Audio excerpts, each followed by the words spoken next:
বলো জিএম কাদেরের মুস্তফা ভাইয়ের রিপু ভাইয়ের সবাই বলো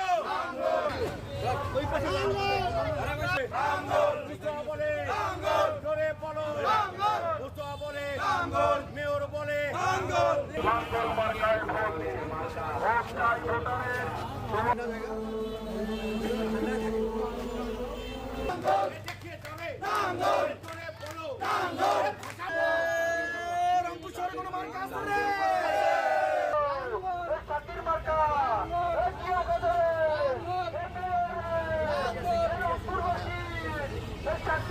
আর হলো আশঙ্কা কি এটার বলুন তো?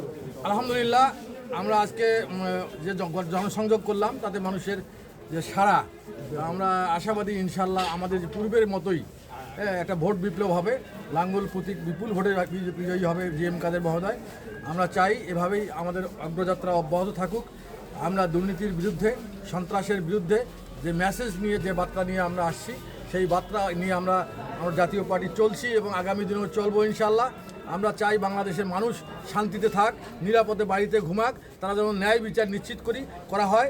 এই বিষয়গুলো কিন্তু আমাদের মূল এজেন্ডা হিসেবে কাজ করছে।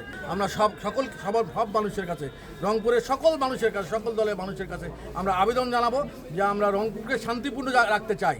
রংপুরের মানুষ যেভাবে একদম শান্তপ্রিয় মানুষ, আর আমরা তো শান্তিপ্রিয় মানুষ, আমরা শান্তিতে বসবাস করতে চাই। এই শান্তি বিঘ্ন করার আমরা যারা চেষ্টা করতেছে, যারা মানুষকে ধোঁকা দেওয়ার চেষ্টা করতেছে, যারা ডেভেলপমেন্ট হবে, অমুককে ভোট দিলে ইয়ে হবে, আর অমুককে ভোট দিলে জান্নাত পাওয়া যাবে, এই ধরনের ভৌতিক এবং কোরআন সুন্নাহ বিরোধী বক্তব্য আমাদের ব্যথিত করছে।